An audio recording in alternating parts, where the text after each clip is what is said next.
Assalamualaikum warahmatullahi wabarakatuh.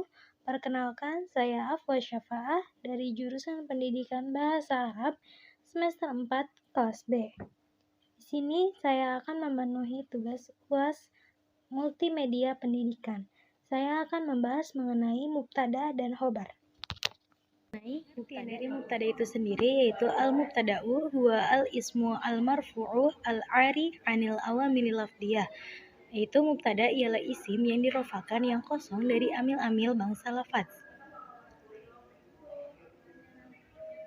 Yang dimaksud dengan kosong dari amil-amil bangsa lafaz ialah bahwa yang merofakan mubtada itu bukan amil lafaz, seperti halnya kalau fa'il dan naibul fa'il dirofakannya oleh amil lafaz, yaitu fi'il mabni atau fi'il mabni majhul. Nah, kalau mubtada dirofakannya itu oleh amil ma'nawi, yakni oleh ibtida atau permulaan kalimat saja.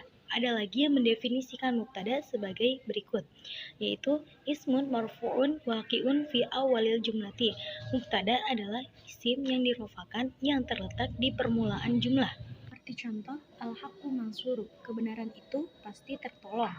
Dan seperti contoh, al-istiqlalu dhaminun sa'adatun al-amati, kemerdekaan adalah jaminan kebahagiaan umat. Adapun mubtada itu berbeda dari khobar, bahwasanya mubtada itu adalah isim yang dikhobari atau mukhbaru anhu, dan sedangkan khobar itu adalah isim yang memberikan khobar, mukhbaru bihi, memberikan khobar.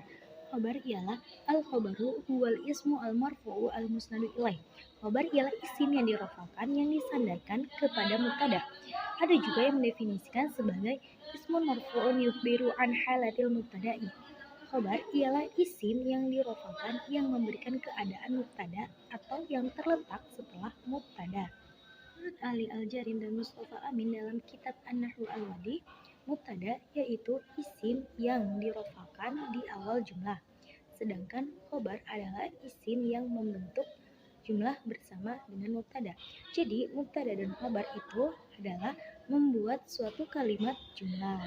Mubtada adalah subjek yang tidak didahului oleh amil, sedangkan khobar adalah lafaz yang disandarkan pada mubtada yang digunakan untuk menyempurnakan faidah bersama dengan mubtada.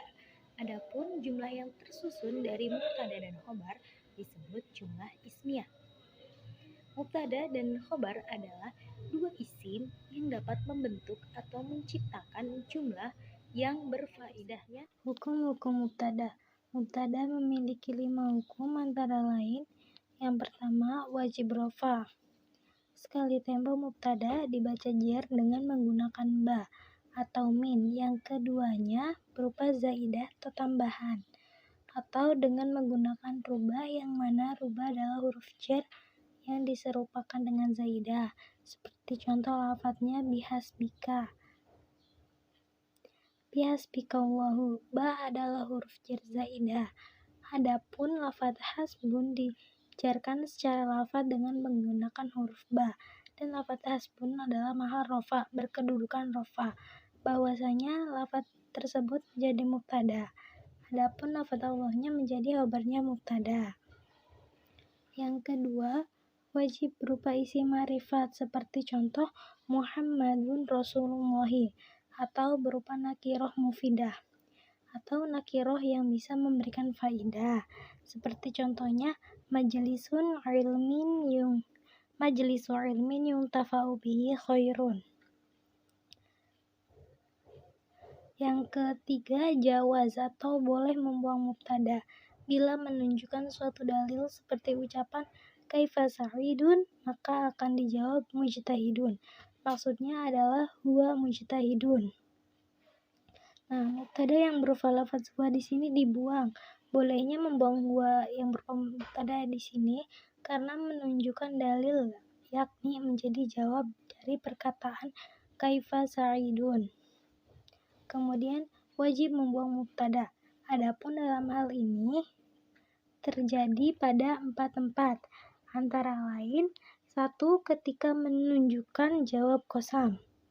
Yang kedua, ketika adanya khobar berupa masdar yang mengganti dari fiilnya.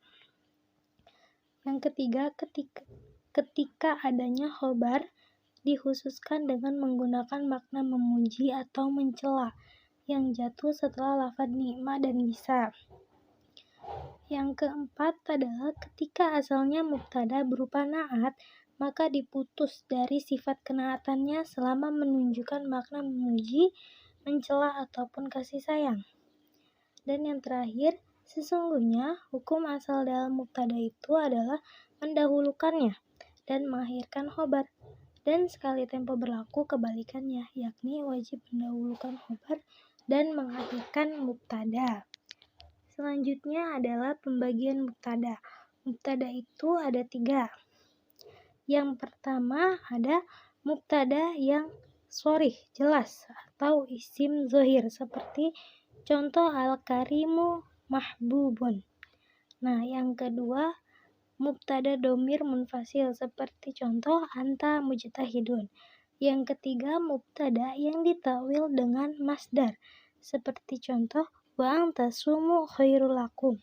Adapun takwilannya adalah saumakum khairul lakum, maka adanya fiil yang berupa lafaz tasumu dikira-kirakan dalam bentuk masdarnya menjadi saumukum yang berkedudukan rofa karena menjadi mubtada. Cukup sekian yang dapat saya sampaikan. Wassalamualaikum warahmatullahi wabarakatuh.